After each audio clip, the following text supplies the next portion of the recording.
जे जे वालों को मैं मास्टर एजेंट नमस्कार करता हूँ भाई। स्वागत है आप सभी लोगों का। आज एक डेमो वीडियो आपके लिए लेकर के आया हूँ, जिसमें आज आपको मैं कुछ सिखाने वाला हूँ कि किस तरीके से हमें पेपर करना है और हम क्या क्या मतलब कैसे आपको पढ़ाएंगे। ठीक है, तो सबसे इम्पोर्टेंट बात तो ये है कि काफ़ी लोगों को अब कम से कम ये क्लैरिटी आ गई होगी कि कट ऑफ कितनी जा सकती है और इस हिसाब से आप कितने तैयार हैं। ठीक है, तो चलिए मैं इस क्लास को शुरू कर लेता हूँ। सबको पता है कि एग्जैक्ट पैटर्न जो है वो क्या है कि 120 मिनट आपको मिलने वाला है और 100 नंबर का पूरा पेपर है। इसके बारे में पहले जिक्र कर चुका हूं। आज मैं आपको ये बताऊंगा कि आपको पेपर को सॉल्व कैसे करना है और हम पढ़ने वाले कैसे हैं और कैसे हम क्या करेंगे। ठीक है, तो जैसे सबसे पहला आप जो पार्ट इसमें देखते हैं वो एरर करेक्शन का है। ठीक है, आज की क्लास हम यहीं से स्टार्ट करेंगे एरर करेक्शन से। अब सबसे इंपॉर्टेंट चीज क्या है कि एरर करेक्शन की जब हम बात करते हैं, सो एरर करेक्शन में सबसे ज्यादा इंपॉर्टेंट क्या है? Subject verb agreement. सबसे ज्यादा इंपॉर्टेंट क्या है? आप बोलोगे सर सब्जेक्ट वर्ब अग्रीमेंट। अगर आपको सब्जेक्ट वर्ब अग्रीमेंट नहीं आता है, ठीक है, तो थोड़ी सी दिक्कत आपको हो सकती है, क्योंकि ये उतना मतलब हार्ड तो नहीं आता, लेकिन इतना आसान भी नहीं होता। छोटी छोटी गलतियों से एक एक नंबर से आप बाहर हो जाएंगे। ठीक है, क्योंकि आप अभी देख रहे होंगे कि एक नंबर का कितना ज्यादा इंपैक्ट पड़ रहा होगा, वो उससे पूछो जो एक नंबर से बाहर होने वाला है। ठीक है, तो आपको धीरे धीरे समझ में आ जाएगा जरूरी क्यों है इनको ठीक तरीके से पढ़ना। अब देखो, जैसे इसमें जब आप पढ़ोगे तो सिर्फ सब्जेक्ट वर्ब अग्रीमेंट ही इंपॉर्टेंट नहीं होता, इसमें और भी चीजें जरूरी होती हैं, वो आप अभी वन बाय वन यहां पर समझोगे। सबसे पहली बात, जब आपको ये पेपर मिलेगा तो ऐसा नहीं है कि आपने ये देखा और आपने ऐसे कहीं पे एरर लगाया और आप आगे बढ़ गए। आपको कॉपी मिलती है एंड आप वापस से इसे क्या करते हो, लिखते हो। जैसे मान लो पहला क्वेश्चन आपको यहां पर दिखेगा कि each of the entries have been checked. Each of the entries have been checked, तो सबको पता है कि क्या सर, अगर कभी भी हम ईच एवरी ऐसे प्रोनाउन का इस्तेमाल करते हैं, सो ईच ऑफ के बाद हमेशा जो नाउन आता है वो प्लूरल होता है, और लेकिन ये डिस्ट्रीब्यूटिव नेचर के होते हैं सर, और इसलिए यहां पर जो हैव आएगा इसे हम किस में लिखेंगे? सिंगुलर में लिखेंगे। यानी कि जो वर्ब आता है वो किस फॉर्म में आएगा? सिंगुलर फॉर्म में आएगा। तो यहाँ जो हैव है वहां पे हमें इसको क्या करना है? हैज। और आपको इस पूरे क्वेश्चन को वापस से रीराइट करना होता है अपनी कॉपी में। तो आप कॉपी में कैसे वापस से लिखोगे कि each of the entries has been checked. ठीक है, अब पहला क्वेश्चन तो हो गया। हो सकता है पहला क्वेश्चन आपको ऐसा आसान सा मिल जाए, ठीक है, लेकिन दूसरे क्वेश्चन को देखो। यहां लिखा है ही is married with an architect. वो एक आर्किटेक्ट से उसने क्या की भाई? शादी कर रखी है उसने। वो शादीशुदा है, उसके साथ में है, मौज मार रही है, मौज मार रहा है, वो आर्किटेक्ट है। ठीक है, so he is married with Ann. अब आपको पता है कि फ्रेजल वर्ब नाम की एक चीज होती है। क्या होती है भाई? आप बोलोगे सर फ्रेजल वर्ब। अब इस पूरे एग्जाम में फ्रेजल वर्ब अगर आपका कहीं पर कमजोर हुआ तो ऑब्वियस सी बात है कि अगर आपने एक क्वेश्चन गलत किया तो आप एक क्वेश्चन से कितने 100 रैंक या कितने 1000 रैंक पीछे जाते हो, ये आपने अभी एग्जाम में देख लिया होगा भाई। ठीक है, सो फ्रेजल वर्ब में क्या होता है? आपको पता है कि एक नॉर्मल वर्ब होता है। जैसे मान लो हमने लिखा आस्क, तो इसका मतलब पूछना होता है। मान लो हमने लिख दिया आफ्टर, तो इसका मतलब होता है बाद में। अगर हम इनको एक साथ लिखते हैं तो इसका मतलब ये नहीं कि बाद में पूछना, जाओ बाद में पूछना, ऐसा नहीं है। जब हम लिखते हैं आस्क आफ्टर, सो इसकी मीनिंग क्या होती है बेसिकली? तो हम बोलते हैं इसकी मीनिंग होती है किसी का वेलबींग पूछना, किसी का हालचाल पूछना, आस्क आफ्टर। तो यहां पर आप एक चीज पा रहे होगे क्या कि अगर कोई भी प्रपोजिशन वगैरह इस तरीके से आता है जो लग जाता है किसी वर्ब के साथ में, तो वो उसे क्या बना देता है? फ्रेजल बना देता है, और यहीं से फ्रेजल वर्ब का निर्माण हो जाता है। ऐसे बन जाते हैं फ्रेजल वर्ब भाई। ठीक है, तो फ्रेजल वर्ब ऐसे बन जाते हैं। नहीं तो आप तो बता ही दोगे बाद में पूछना ऐसे करके। ठीक है, और बाद में पूछना एग्जामिनर आपसे पूछेगा भी नहीं बाद में, और आपको नंबर क्या ही दे देगा। ठीक है तो यहां पर क्या आया? ही इज मैरिड विद। अब अगर आपको ये पता है कि मैरिड विद होता ही नहीं है, यहां पे मैरिड विद नहीं मैरिड टू होता है, तो अगर आपको ये बात पता है तो आप रीराइट करके यहां पर लिख लोगे। नहीं तो हो सकता है आपको ये सेंटेंस ठीक लगे और आप इसे एज इट इज लिख के चले जाओ, या हो सकता है आप कुछ और समझदारी करके आ जाओ इसमें। ठीक है, तो यही सारी चीजें आपको सिखाई जानी है। एक एक क्वेश्चन पर क्या क्या पैटर्न बेस्ड है उसको समझते हुए भी चलो साथ के साथ। अब यहां पर लिखा है द इक्विपमेंट आर डिफेक्टिव। अब अगर आपने नाउन को ठीक से पढ़ा है तो कैसे कैसे नाउन होते हैं आपने पढ़ा होगा कि भैया कुछ नाउन सिंगुलर होते हैं, प्लूरल दिखते हैं, प्लूरल होते हैं, सिंगुलर दिखते हैं, उनके साथ वर्ब अलग अलग यूज होता है। कुछ दिखते हैं सिंगुलर हैं, होते भी हैं, कुछ प्लूरल दिखते हैं, होते भी हैं। तो इस टाइप के जितने भी नाउन होते हैं, अब जैसे इक्विपमेंट लिखा हुआ द इक्विपमेंट इज, तो यहां पर आएगा इज आएगा। क्या आएगा भाई? इज आएगा। अब आपको लगेगा कि हाँ भाई इक्विपमेंट, अगर इक्विपमेंट्स हो जाए तो इक्विपमेंट्स कुछ होता ही नहीं। अब एक बच्चा इसमें क्या गलती कर सकता है? कैंडिडेट, आपको मैं बता रहा हूं गलतियां क्या करते हैं। जैसे मान लो कुछ लोगों को लगा कि ये क्वेश्चन हमें सही लग रहा है, तो वो क्या करेगा? बुद्धि देखो यहां पर, देखो कैसे बुद्धि लगा रहा है। वो क्या सोच रहा है? द इक्विपमेंट है, तो क्या करेगा? यहाँ एस लगा देगा और बोलेगा अब सेंटेंस सही है, द इक्विपमेंट्स आर डिफेक्टिव। क्या ये गलत है? हाँ ये गलत है। इक्विपमेंट का इक्विपमेंट्स होता ही नहीं। समझ में आ गई बात? यहां पर इक्विपमेंट्स आप इस्तेमाल नहीं कर सकते, ध्यान रखना। दूसरी बात कि सब्जेक्ट वर्ब अग्रीमेंट का मतलब क्या होता है, अगर आपने इसे चेंज कर दिया, मान लो ये कभी सही भी हो रहा हो तो भी आपको इसको चेंज नहीं करना है। रीजन ये है कि सब्जेक्ट जैसा रहता है वर्ब वैसा अग्री करता है, ना कि जैसा वर्ब रहता है हमें सब्जेक्ट उस तरह से चेंज कर देना चाहिए, ऐसा नहीं होता है। ठीक है, बहुत बेसिक अंडरस्टैंडिंग है, लेकिन आपको एग्जाम की एक एक बारीकियां मैं अपने बैच में आपको जब सिखाऊंगा तब आप वहां से जान पाओगे कि इस एग्जाम में मैक्सिमम मार्क्स कैसे स्कोर करना, बहुत अच्छा स्कोर करके आएंगे। द इक्विपमेंट इज, यहां पर क्या हो जाएगा भाई, इज डिफेक्टिव। आगे, she discussed about the matter, अब आपको तो सही लग रहा है, हाँ शी डिस्कस्ड, उसने डिस्कस किया, अबाउट द मैटर, मैटर के बारे में, तो डिस्कस अबाउट आपको सही लग जाएगा। ठीक है, लेकिन अब जब इसके बारे में अगर पढ़ोगे तो आपको पता चलेगा डिस्कस के साथ में कुछ भी इस्तेमाल नहीं होता। क्यों? अबाउट लगाने की जरूरत इसलिए नहीं है क्योंकि डिस्कस का मतलब ही किसी चीज के बारे में बैठ करके मंथन करना, तो अगर आप बैठ करके मंथन करोगे तो किसी चीज के बारे में ही करोगे ना। ऐसे बैठे थे आसमान में देखने लगे, हाँ कौवा उड़ रहा है तो ऐसा तो कुछ नहीं करोगे आप। ठीक है, वो किसी मैटर का होता ही है मुद्दा, कोई मुद्दा ही होगा, कोई कांड कर दिया होगा आपने, तभी तो बैठ करके ऐसा करोगे आप। ठीक है, तो she discussed the matter. Now I have completed the task yesterday. अब देखो मैंने कल काम पूरा कर लिया है। अब इसको अगर आप देखोगे तो इसमें क्या होता है, हैव दिखेगा, वर्ब की थर्ड फॉर्म दिखेगी, आपको लगेगा मामला ठीक है, लेकिन यहाँ पर टाइम मेंशन्ड है यस्टरडे। अगर टाइम कहीं पर भी मेंशन्ड है यस्टरडे, तो अगर आपने टाइम के हिसाब से काम नहीं किया भाई, टाइम आपका क्या हो जाएगा, खराब हो जाएगा टाइम आपका। बात समझ में आई ठीक है, तो आप क्या करोगे, I have completed the task yesterday, नहीं, ये पास्ट इंडेफिनिट है। अब आप बोलोगे सर एक काम करते हैं, ऐसा करते हैं यस्टरडे गायब कर देते हैं, ऐसा करते हैं यस्टरडे को गायब कर देते हैं। ठीक है, क्या बोलोगे, सर ऐसा करते हैं यस्टरडे को ही गायब कर देते हैं, I have completed the task, बात खत्म, सेंटेंस सही हो गया। लेकिन भाई मेरे वो काम आपको कल ही करवाना चाह रहा है, ये बात आप कब समझोगे? इसका मतलब है कि यहां पर ये चीज डिलीट नहीं कर सकते, ये चीज रिमूव नहीं कर सकते, आपको इसको सही करना पड़ेगा यस्टरडे के अकॉर्डिंग। यानी कि वो बताना चाह रहा है कि काम तो कल ही खत्म हुआ, अब आप इसको कैसे टेंस में रखोगे? आपको भी पता है कि पास्ट इंडेफिनिट में इसको हम ऐसे बनाएंगे कि सीधा सीधा वर्ब के सेकंड फॉर्म लगाएंगे, सेंटेंस सही हो जाएगा, I completed the task yesterday. ठीक है, नेक्स्ट अगर बात करें ही सीनियर देन मी, तो आपको पता है कंपैरेटिव डिग्री में देन तो लगता ही है, देन तो लगता ही है, लेकिन एग्जामिनर आपसे कभी भी देन वाले सवाल नहीं पूछता। क्यों नहीं पूछता? उसको भी पता है कि देन तो आप गलती से भी लगा के आ जाओगे, सही ही हो जाएगा, क्योंकि मोस्टली केसेस में जब भी हम कंपेयर करते हैं तो उसमें क्या लगाते हैं, देन लगाते हैं। क्या लगाते हैं? देन। लेकिन आपको पता है कि ऐसे केसेस में, ठीक है, ऐसे केसेस में देन नहीं आता है, टू आता है। अब टू कहां कहां आता है? एक तो आपको पता चल गया IOR वाले, ये जो होते हैं इसमें आ जाता है। एक और जगह आता है, अगर आपको याद हो तो कमेंट बॉक्स में जरूर लिखना, ठीक है, बताना भाई वो ब्लड रिलेशन से ऐसा कुछ रिलेटेड होता है क्या, पता करके बताओ।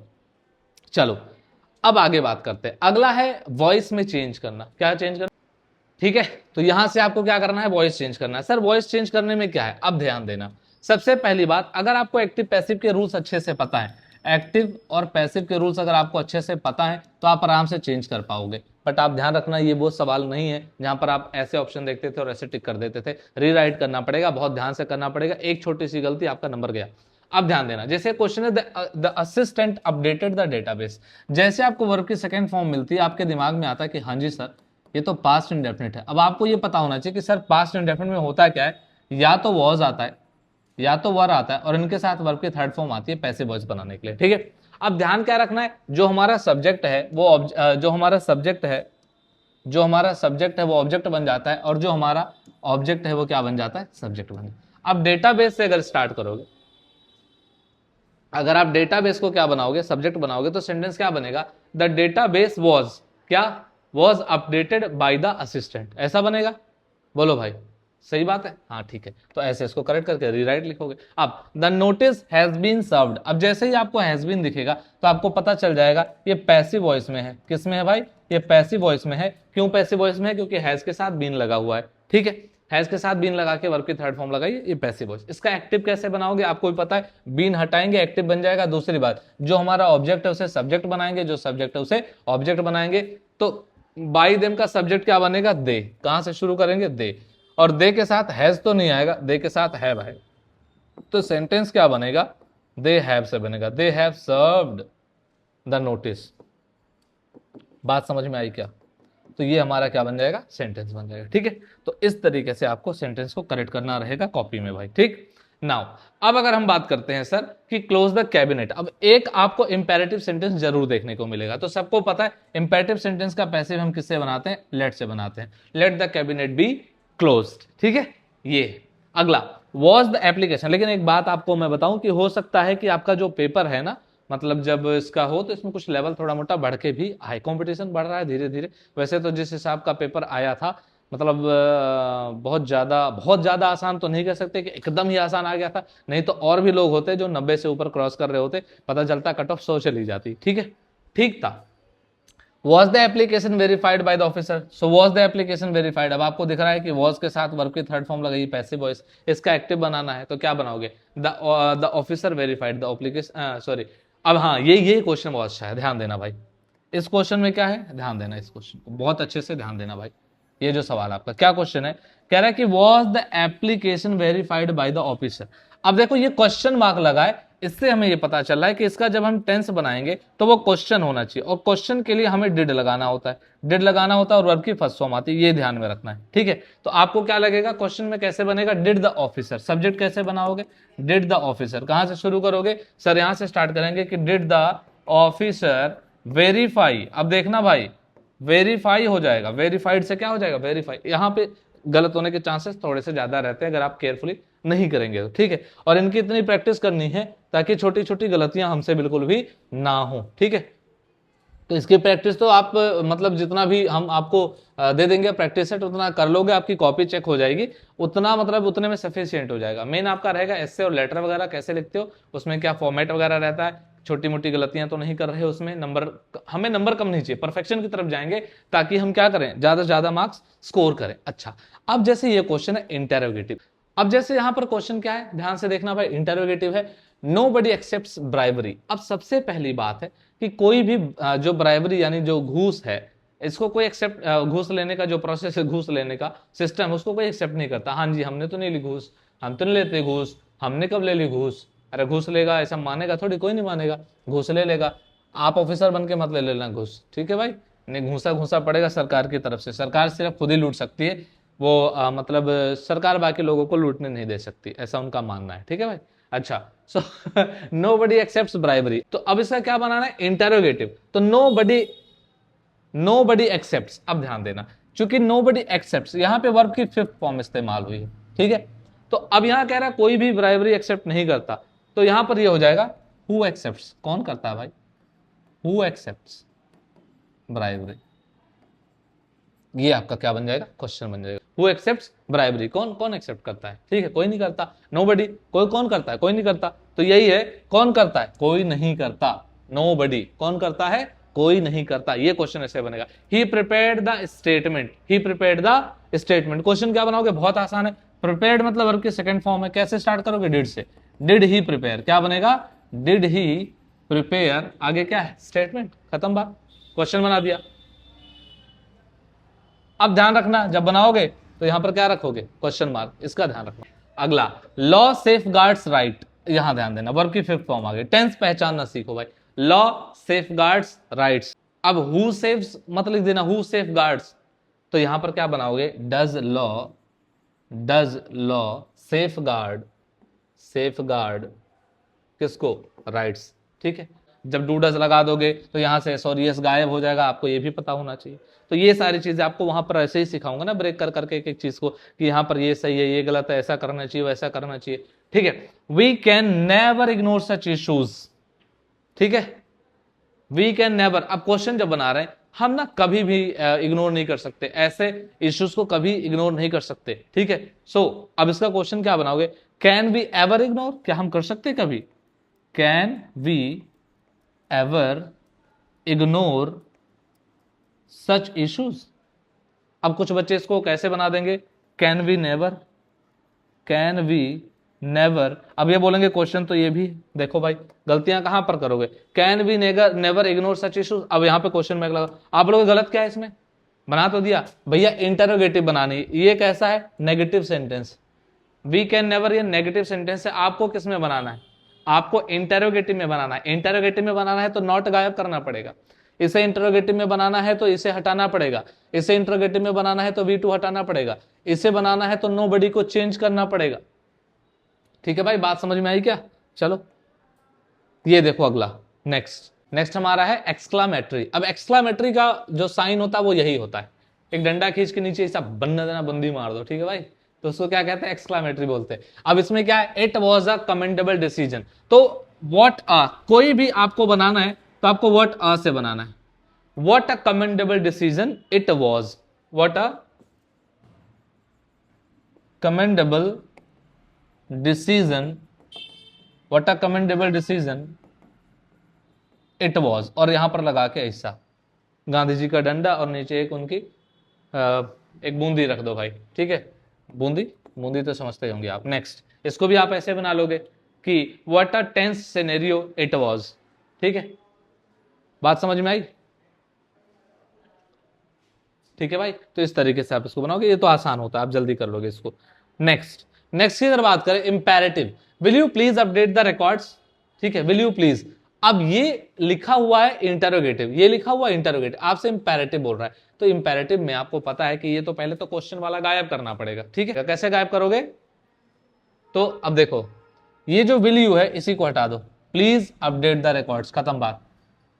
सारे टेक्निक सिखाऊंगा आपको वहां पर कैसे क्या करना है। Will you please confirm the entries, तो वहां पर क्या हो जाएगा? विल यू हटा देंगे, प्लीज कंफर्म द एंट्रीज, ठीक। अब ऐसे और भी आएंगे, उनको कैसे हम चेंज करेंगे, बहुत और भी पैटर्न आएंगे इसमें, आपको कहीं लगे इतना ही आएगा, और भी पैटर्न आएंगे इसमें, वो कैसे चेंज होते हैं आपको मैं वहीं सिखाऊंगा, ऐसी टेक्निक सिखाऊंगा, बहुत कम टाइम है। देखो आपका टाइम वहां पर बचाना जरूरी है, 2 घंटे कैसे भी थे, क्योंकि एसे भी है, लेटर भी है, फिर ग्रामर भी है, और रीराइट करने में टाइम लगता है। हो सकता है आप में से कई सारे लोग ऐसे होंगे जिनके लिखने की प्रैक्टिस ही छूट रखी होगी, और अगर आप बहुत गंदा लिख के आओगे, उनके समझ में नहीं आएगा, तो नंबर वैसे भी नहीं देगा, ठीक है, तो प्रैक्टिस करनी पड़ेगी। No other metal is as heavy as osmium. अब यहां पर क्या लिखा है? No other material is as heavy as osmium, यानी कि कोई भी ओस्मियम से ज्यादा हैवी नहीं है, नो अदर मटेरियल।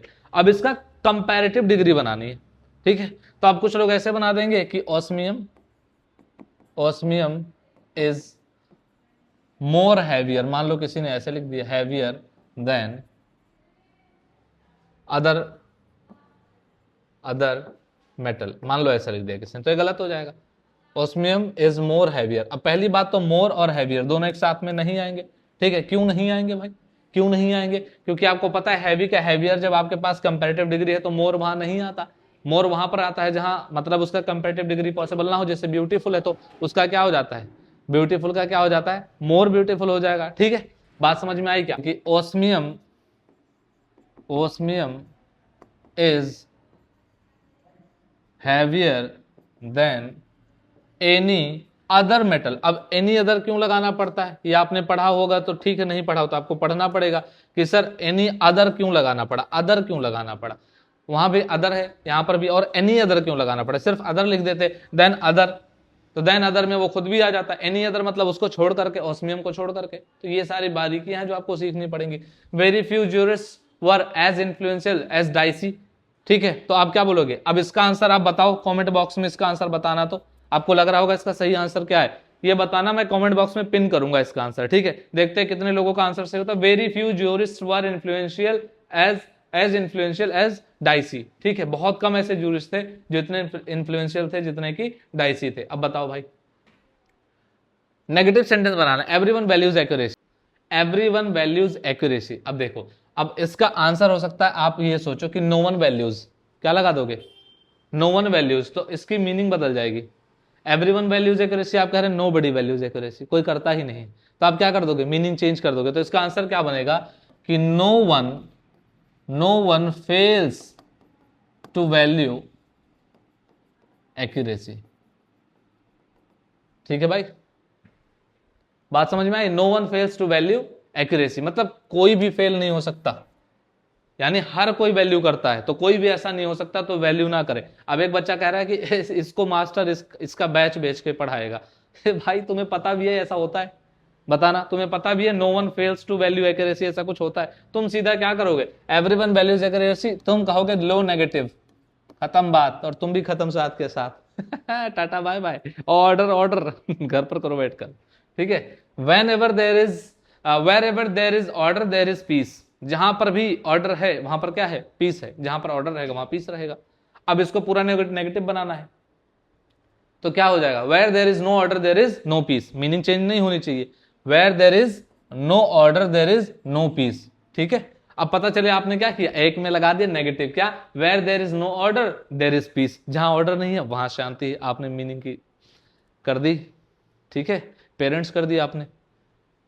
अच्छा, सो क्या हो जाएगा यहां पर, नो सूनर हैड द, अब देखो लो, लिखोगे कमेंट बॉक्स में, आओ लिखो कमेंट बॉक्स में जरा इसका नेगेटिव कैसे बनाओगे। No sooner had the session begin then it was adjourned, बताओ भाई, no sooner had the session begin then it was adjourned, comment box में लिखना इसका नेगेटिव क्या बना पाओगे, एक बार बनाना तो सही।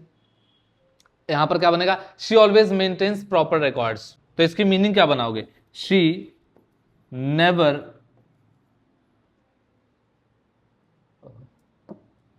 तो अलग ही समस्या हो जाती है।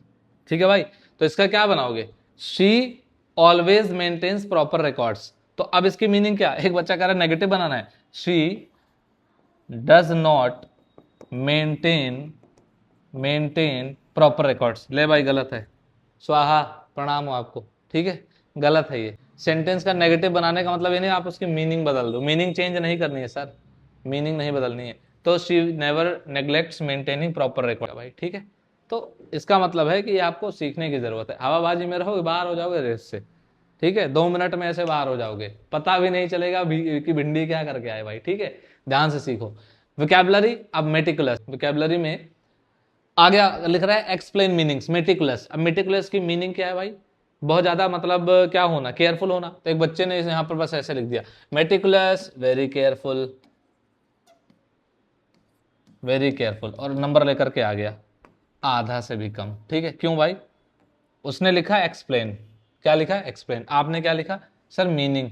ठीक है, जैसे यहां पर क्या लिखा हुआ, कोई सा भी वर्ड, जैसे ट्रांसपेरेंट है, तो ट्रांसपेरेंट का आपने क्या लिख दिया, लो क्लियर, हो गया क्लियर, आपका एग्जाम भी क्लियर, साथ के साथ आप भी क्लियर, आपका भविष्य भी क्लियर। ठीक है भाई, इसको एक्सप्लेन करना है, क्या करना है, एक्सप्लेन। आ गया मेटिकुलस, तो आप मेटिकुलस के लिए क्या लिखोगे, very careful, very careful and precise लिख लो, very careful and precise about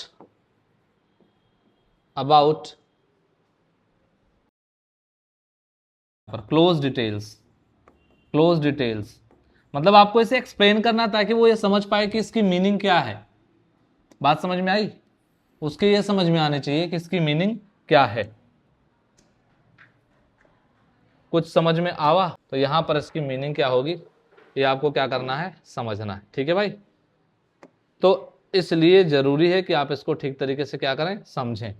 चलो, तो अब यहां पर इसकी मीनिंग क्या हो गई मेटिकुलस की, तो आप बोलोगे सर मेटिकुलस की मीनिंग हो गई very careful and precise about close details, मतलब एक एक चीजों का, सूक्ष्म चीजों का ध्यान रखना। आप खाली इतना लिख करके आ गए, बस एक्सप्लेन करने के लिए बोला है, वर्ड की मीनिंग, ऐसे नहीं कि एक वर्ड है उसके ऐसे मीनिंग लग रही, काम खत्म, ऐसा नहीं लिखना है, आपको एक्सप्लेन करके आना। बात समझ में आ गई क्या, तो इस तरीके से एक एक वर्ड्स को आपको क्या करना है, एक्सप्लेन करना है। नाउ अब ध्यान देना, अब जैसे यहां पर क्या लिखे हुए हैं, वर्ड के डिफरेंस, तो वर्ड के डिफरेंस हम कैसे पढ़ेंगे। अब जैसे मान लो ये क्वेश्चन आया, तो इस क्वेश्चन को अटेम्प्ट कैसे करना है, उससे ज्यादा इंपॉर्टेंट है कि इनकी मीनिंग समझ लेना सबसे पहले।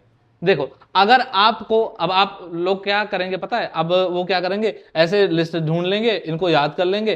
ठीक है, आपको एक को याद करना है, ठीक है, और एक को जब याद करोगे तो दूसरा वहां पर बस देख लेना कि दोनों में स्लाइट डिफरेंस क्या है, वो बहुत माइनर सा डिफरेंस होगा जो मीनिंग में थोड़ा सा चेंज दिला देगा।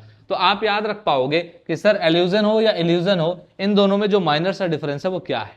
ठीक है, साथ के साथ एसेंट है या एक्सेंट है, इनमें क्या माइनर सा डिफरेंस है। तो ये जो आप क्या करोगे, इसकी प्रॉपर तरीके से स्टडी करनी पड़ेगी हमें। ठीक है, अच्छे से पढ़ना पड़ेगा एक एक चीज को, जैसे एमिनेंट और इमिनेंट है, जैसे डिस्क्रीट और डिस्क्रीट है, अप्रेज और अप्राइज। ठीक है, और प्रैक्टिस वर्सेस प्रैक्टिस। अब ध्यान देना, तो इनको हम ऐसे नहीं पढ़ेंगे कि इनकी मीनिंग ये है, इसकी मीनिंग ये है, काम खत्म। हमें इनकी पार्ट्स ऑफ स्पीच पता होनी चाहिए। क्या पता होनी चाहिए, पार्ट्स ऑफ स्पीच। अगर आप इसकी पार्ट्स ऑफ स्पीच याद नहीं रख पाए तो एग्जाम में आपसे गलतियां होने की संभावनाएं बहुत ज्यादा हो जाएंगी। So that you have to just be very meticulous about these things, तो आपको बहुत ज्यादा ध्यान रखना है। अच्छा, जैसे यहाँ पे लिखा है प्रैक्टिस और प्रैक्टिस, अब आप मुझे इतना सा बताओगे कमेंट बॉक्स में लिख करके बस कि इनकी मीनिंग क्या है। इसमें से एक वर्ब है और एक क्या है, नाउन है। जब इसका मतलब वर्ब होता है तो वो उसका मतलब होता है अभ्यास करना। क्या मतलब होगा भाई, अभ्यास करना।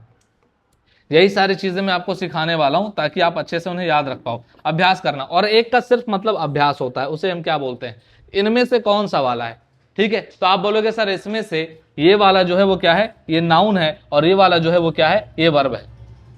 बात समझ में आई, ये क्या है, नाउन है, और ये क्या हो जाएगा, वर्ब हो जाएगा। क्लैरिटी आई कुछ भेजे में?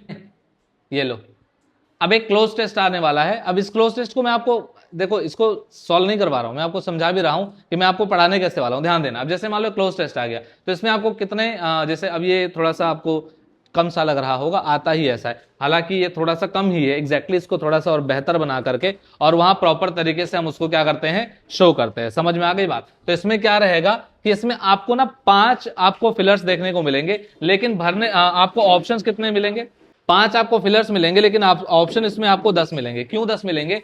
क्योंकि इनके अलग अलग क्या आते हैं, इनके अलग अलग क्या आते हैं, इनके अलग अलग पार्ट्स ऑफ स्पीच इस्तेमाल किए जाते हैं। जैसे आप पाओगे क्रिटिकल और क्रिटिक दोनों आपको देखने में सेम लगेंगे, ठीक है, लेकिन दोनों का पार्ट स्पीच क्या है, वो अलग है, ये आपको समझना पड़ेगा। जैसे मान लो मैंने बोला डेटा एक्यूरेसी इज अब क्या है, क्रिटिक स्टैंडर्ड है कि क्रिटिकल स्टैंडर्ड है, इसमें आपको पता करना पड़ेगा कौन सा वाला आएगा कौन सा नहीं, वो मैं आपको समझाऊंगा। अब जैसे यहां लिखा है दैट हैज, अब हाई इंपॉर्टेंस या हाईली इंपॉर्टेंस, तो आपको अगर ये पता होगा कि इसमें से एडजेक्टिव कौन सा है, इसमें से एडवर्ब कौन सा है, हमें यहां पर ऑलरेडी वर्ब दिया है, तो यहां पर हमें इंपॉर्टेंस नाउन होता है, तो नाउन से पहले हमें एडजेक्टिव चाहिए होती है कि एडवर्ब चाहिए होता है। तो अगर आपको ये पता चलेगा कि नाउन से पहले एडजेक्टिव चाहिए होती है, तो आप हाई को यहां पर चूज करोगे, ना कि हाईली को। बात समझ में आई? यही सारी चीजों के टर्म सीखने पड़ेंगे, ग्रामर इतना आसान इसमें नहीं आता भाई, ठीक है, बाकी आपकी मर्जी है, अब हवाबाजी करना करते रहो आराम से, ठीक है। तो ये सारी चीजें आपको मैं वहां पर सिखाऊंगा, साथ के साथ ये लास्ट है रीअरेंजमेंट, काफी आसान होता है, इस पर आपको टेंशन नहीं लेनी, हाँ ये आसान आएगा, ये आप खुद ही कर ले जाओगे। एक बार पढ़ो और जरा देखो। अब इसका आपको क्या करना है, लिख करके कमेंट बॉक्स में, इसको पॉज कर लेना वीडियो को, कमेंट बॉक्स में इसका पूरा सीक्वेंस लिख करके देना, ठीक है, मैं ऐसे ही समझा देता हूं। Accuracy ensures reliable records. अब कुछ लोगों को ये लगेगा चल चेंज कर देते हैं कि रिलायबल रिकॉर्ड्स इंश्योर्स एक्यूरेसी, कुछ लोग क्या करेंगे, इसको कैसे ठीक करेंगे, रिलायबल रिकॉर्ड्स इंश्योर्स एक्यूरेसी, वो क्या हो जाएगा, गलत हो जाएगा। क्यों हो जाएगा, रिलायबल रिकॉर्ड्स, ये सब्जेक्ट कैसा है भाई, प्लूरल, आप क्या करोगे, सनम गियर में क्या लगा दोगे, वर्ब की फिफ्थ फॉर्म। अरे कोरिया का बच्चा भी जानता है प्लूरल वर्ब के साथ वर्ब की फिफ्थ फॉर्म नहीं आती, ठीक है, ऑर्डर ऑर्डर घर पर रहो, ऐसे करके पिट जाओगे, बता रहा हूं मैं, ठीक है। तो यहां पर क्या होगा, ये सेंटेंस पूरा सही है, इसमें कुछ चेंज नहीं करना, क्योंकि तुम्हें तो सवाल दिखते ही समस्याएं दिखती हैं, चाहे हो चाहे ना हो, तुम इसको ही सही करके आ जाओगे। तुम क्या करोगे, इसको सही कर दोगे, ठीक है, तुम इसको सही करके आ जाओगे, और ये पहले सही सही है, ठीक है। यानी कि एक्यूरेसी एंश्योर्स, क्योंकि एक्यूरेसी वर्ब सब्जेक्ट है वो सिंगुलर है, एंश्योर्स वर्ब की फिफ्थ फॉर्म है, रिलायबल रिकॉर्ड्स, हो गई बात खत्म। अब वेरिफिकेशन थ्रू रिक्वायर्ड इज, अब इसमें क्या है, तो वेरिफिकेशन इज रिक्वायर्ड थ्रू, ये बनेगा, और लास्ट वाला तो बना ही लो, बताओ, देयरफॉर इट इज इसेंशियल, ऐसा बन जाएगा ना, बोलो भाई, तो बस खत्म है। तो मैं आपको यही बता रहा था कि पेपर में आपको पूरा पेपर सॉल्व कैसे करना है। अभी आपको कुछ क्वेश्चन तो सबसे हो जाएंगे, देखो ऐसा तो नहीं कि पेपर ऐसा बनाएगा कि मतलब जाओ और वहां ऐसे सर पे हाथ रख के बैठे रहो, मम्मी क्या दे दिया पेपर में। मैं आपको वो सिखाऊंगा जो आपसे नहीं हो पाएगा, और जो आपसे हो पाएगा वो आपके पड़ोसी से भी हो पाएगा, क्योंकि वो दूसरे ग्रह पर नहीं रहता है, वो भी इसी ग्रह पर रहता है। आप मार्च से थोड़ी आए हैं, और जितना आप टियर 1 में पढ़ करके गए हैं, अगर दूसरा भी पास हो रहा है तो आपसे कमजोर तो नहीं होगा। तो आपको लगेगा कि नहीं नहीं चलो हम कर लेंगे, तो कर लो घर पे बैठ करके, जब आपके पड़ोसी की नौकरी लग जाएगी तब आप उससे पूछना भाई इतना सा बता दे मैंने गलती कहाँ करी थी, तब वो बोलेगा कि जब तुम्हें लग रहा था कि तुमसे हो जाएगा ना, तब मैं सर से पढ़ रहा था शांति से बैठ करके घर पर नोट्स बना के, ठीक है। तो चलो, अब अगर आपको समझ में आ गई है बात, बैच के लिए कमेंट बॉक्स में मेरे को मिनिमम 100 कमेंट्स चाहिए, तो वही बैच लेके आऊंगा, बहुत मेहनत लगती है, ठीक है, फालतू की हवाबाजी नहीं करता, मैं पढ़ाता हूं, पढ़ाने वाला मैं मास्टर हूं भाई, ठीक है। तो अगर कमेंट में 100 कम से कम 100 भी अगर कमेंट्स आ जाते हैं बैच के लिए, तो ही मैं बैच बनाऊंगा, नहीं तो मैं आईबी वाले बच्चों के लिए लगातार उन पर काम कर रहा हूं, उन पर ही करूंगा। कुछ नहीं तो बहुत सारे बच्चे आईबी में सिलेक्ट होने वाले हैं अपने चैनल से, फिर आपको समझ में आ जाएगी इंपॉर्टेंस क्या है, ठीक है। तो मिलता हूं आपसे अगली वीडियो में, उम्मीद करता हूं आपको समझ में आया होगा, तब तक के लिए जय हिंद।